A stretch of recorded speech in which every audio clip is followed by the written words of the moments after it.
So one of the things I realized while doing these smart home reviews is that initially being able to control something remotely is pretty cool, but the greatest strength of a smart home setup is the ability to automate it. Now, how easy is it to control and automate your smart home using Apple Home, Google Home, or Amazon Alexa? I will say that I have more confidence in the security of my home now that I've installed a gaggle of smart home devices that allows me to basically monitor whatever is going on in my house. Out of these three platforms, Apple Home makes it incredibly easy for me to access and automate my home. Amazon Alexa doesn't have the same capabilities, but you could still access some of your gadgets through Alexa outside of your home, and Google Home just gives you, well, nothing.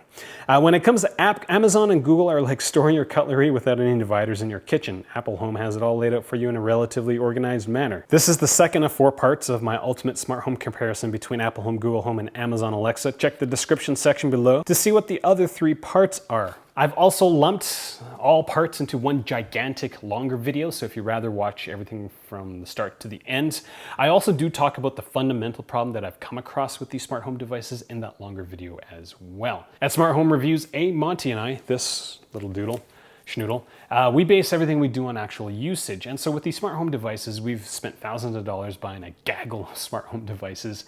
And basically, we were answering the question, how do I get the most out of my home? And whatever we find out, we're basically sharing it with you. When it comes to the app from a smart home perspective, the Apple Home app is better. Why? Because I personally don't like to verbalize everything. The Apple Home app allows me to control all my devices using Siri, but you can also toggle them on and off in the Home app easily.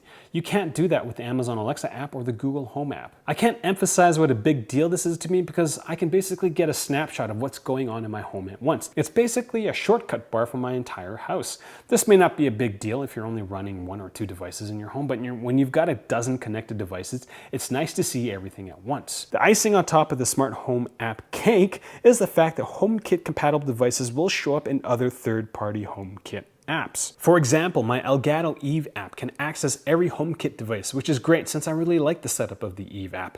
Apple has basically forced developers and manufacturers to build/design their smart home gadgets to meet Apple's high standards. I will say that this is probably a boon to gadget manufacturers as well as developers because they have to work that much harder to get their stuff working with Apple HomeKit. Previous HomeKit devices required a hardware chip to encrypt the communication between everything. I think Apple has removed that requirement. Encryption is still there, but it's all software.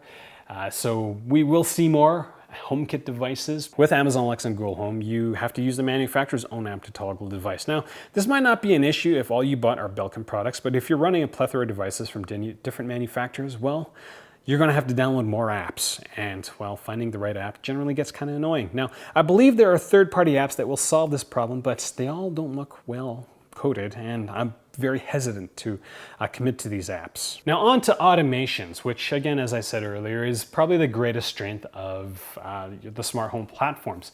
Now with Apple Home, automations are baked right into the Home app. You don't have to download anything, you don't have to sign up for anything. With Google Home, with Amazon Alexa, you have to sign up with IFTTT or Stringify, and on top of that, you have to link all your existing web services to that service, so it just gets a little bit more complicated. Remember in part 1 of this series where I talked about the number of steps it takes to install a smart home device? It's kind of the same story here with Amazon Alexa and Google Home automations. It just seems so silly to me that Google and Amazon didn't do what Apple does with the automations. Like it really boggles my mind. The standout feature of the Apple Home automation is the ability to trigger one based on your location. Now, I have a feeling that Apple Home uses both the location of your device as well as your home network to detect whether you are at home or not. My location-based automations work every single time with Apple Home, whereas in the equivalent one set up through IFTTT might be a hit and miss. This location-based trigger is going to be important for those who want to lock down their house when they leave. An automation like that needs to operate at 100%. But I will say this, that using an automation platform like Stringify is going to allow you to do more complex automation. So basically Stringify allows you to say if A happens, then B happens, then C happens. Whereas in a lot of the Apple Home app automations, it's if A happens, then B happens, right? So if you want to string together slightly more complicated automations, you go with Stringify. And in my mind, that is very attractive to people who also like Android because you can customize it more than your Apple thing.